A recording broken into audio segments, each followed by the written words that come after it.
As we talked about last night, after one of the hardest games to watch I've ever been to, we said that they needed to sweep the White Sox. And the reason being, you look at the pitching matchups, they're ugly for the White Sox. Absolutely ugly. You miss Garrett Crochet. You miss Eric Fetty. You should sweep this team. And yes, the Jays went out there today in the afternoon Memorial Day game, and they're in 5-1. They get 3 home runs. George Springer goes deep. We're feeling all right. Bassett was good enough. 5 shutout innings, obviously. Didn't walk anybody. Struck out 7. Looks great. He was grinding through a lot of it. Seemed like he was a little off, physically as well. So we'll see what happens there. Bullpen made it very hairy at times, but we're able to hang on. And hey, you got some long ball. Isn't it great when all the runs scored today, all 5 runs were driven in by the home run? It's fun, and it's nice to watch. So as the Jays win 5-1, in the top of the second inning with Dalton Varsho on, George Springer gets a 93-mile-an-hour fastball, kind of up and away just a little bit. But he turns on it and drills it into the seats for a 2-run shot to give the Jays a 2-0 lead in the second. That's a decent start. Top of the 4th inning, Bo Bichette gets 95 down the middle, crushed it to dead center, and his second home run against Nastrini in as many days. And the Blue Jays now lead at 3-0. Okay, good stuff. Bottom of the 8th inning, when Eric Swanson's on the hill. And boy, he's a tough watch. I think that's putting it lightly. Because he throws a splitter as hanger of a splitter as a hanging splitter can be. It's like 85 or something like that, miles an hour out of the hand. And it starts above the strike zone and floats down in the strike zone middle, right? Not like on the inside corner, not on the away. No. Middle. And it gets crushed by Gavin Sheets for a solo shot. It's 3-1. Then he has a base runner. It gets a little interesting. Zach Pop cleans it up, does a great job. Top of the 9th inning, Davis Schneider it was kind of like a hanging slider in the down and in corner. And being the righty, he loves to hit the off speed. He drills it into the seats in left field. Goes off the top of the wall and out. George Springer comes in to score. It's 5-1 Blue Jays. You feel pretty confident.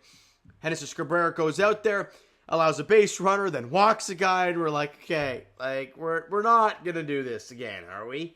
Double play and a ground out. Ball game, you win.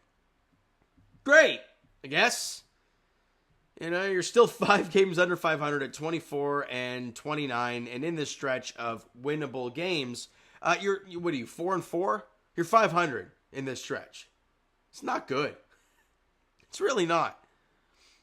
Now, offensively, like I said, you didn't get much. Jansen was 0 for 5 with a strikeout. Vladdy 0 for 3, but he did walk once, but did strike out, so a hitless day for him. But you found a way to win a ball game. Your pitching staff was good enough, and you hit some home runs.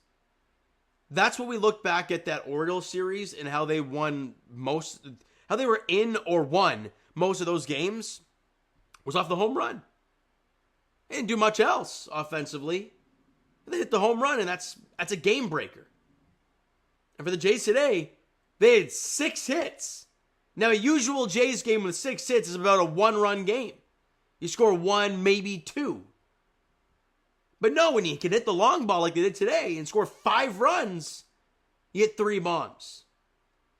Right? David Schneider 1 for 4 with a run scored. Did walk once as well. Obviously the 2-run shot. Bo Bichette 1 for 4 with a run scored. Who cares? He had the home run. That's all that matters. George Springer, a good day in the 7-hole. For the first time in his career, hitting as low as 7th in the batting order. But let's be honest, guys. It's kind of what he did. I don't want to say it's kind of what he deserves. That sounds just like really harsh. But with his play, it's kind of where he should be. And he went 2 for 3 today with 2 runs scored, 2 RBIs, obviously the home run, and walked once. Only got out 1 time today. And I don't want to say he's back because you're facing Nick Nastrini, a guy that I probably faced in freaking beer league softball last week. But here we are. He did a job. IKF stays hot. He was 1 for 4, but it was a double. And Kevin Biggio 1 for 3 with a walk and a strikeout. But you know what? If your 9-hitter's getting on base twice, I'll take it any day of the week. So 6 hits, 7 strikeouts. They walked 6 times as well. Fine. Chris Bassett, as I mentioned, it seemed like he was fighting something for most of the game. Went 5 innings, all 5 hits, no runs, struck out 7. I believe 3 of the hits were like was it the first or second inning? It was something like that. So he did a good job settling in. Nate Pearson, you know what? As much as it's a roller coaster ride with Nate Pearson, he gave you 2 shutout innings, allowed 1 base runner, and struck out 2, threw a ton of sliders in his outing, but did a job. And Eric Swanson just can't do a job. He went a third of an inning, allowed 2 hits, a run, and the home run. And like, even the out that he got was a fastball like up in the zone, and it got hit to the warning track. It's not good. Now, I know he had like 4 scoreless outings going into play today, but it's just not good. The splitter's up in the zone. You just cannot live there. Why has Kevin Gausman had an elite slider all these years? Splitter down. Splitter down. The moment that thing starts floating up, it gets hammered. So, Zach Pop was good, came in to clean up the mess, went 2/3 inning, allowed a hit, but nothing more, and no runs came across. And obviously, Genesis Cabrera, as I mentioned, allowed the hit and a walk. Got the double play and the ground out to end the ball game. Clean inning for him. And he was actually kind of fired up after getting that final out. And I know it's a roller coaster with Genesis Cabrera too, but the ERA is now down to 4.58, which is significantly better than I thought it was. So, as I mentioned, Game 2 of this series goes tomorrow, 7:40 first pitch in Chicago at, what's the place called? Guaranteed Rate Field. There it is called. All right, so, and the pitching matchup goes as so. Mike Clevenger, who's 0-2 in 16 innings of work with an ERA of 5.56. He's got a whip of 1.88. He hadn't been any good. So do what you did today. And in fact, maybe a little bit more. That'd be nice. Kevin Gausman gets the hill for the Blue Jays in this one tomorrow. So we'll see how he does. His last start, I believe he was really good in his last outing, right?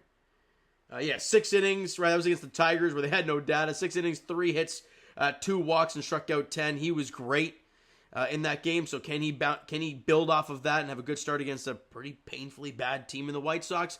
And at the very least win you a series, win the first 2 games? Please, for the love of God, do so. Will I be jacked up? Probably not. But hey, it's much more fun talking about a win than me having my garbage can on my head, talking about how crap this team is and who I want traded. It gets repetitive. So talking about a win is a lot more fun for me. All right, so you know what, guys? That's going to do it for this one. If you enjoyed the video and I guess the game, because 3 home runs, a win, I guess it's good. Hit that like button if you guys enjoyed it. The subscribe button if you guys not done so already. Comment down below your thoughts on the video, thoughts on the game. Would you like, would you not like from today's game for the Toronto Blue Jays? Twitter, Discord, Instagram, and of course TikTok is down below. So follow up there if you haven't done so already. And I will talk to you guys obviously tomorrow. Jays edition, Game 2 of this 3-game set against the White Sox in Chicago. Mike Clevenger, Kevin Gausman's a pitching matchup at 7:40. Thank you so much for listening and watching. I hope you enjoyed the video and the win this afternoon. We'll talk to you guys then.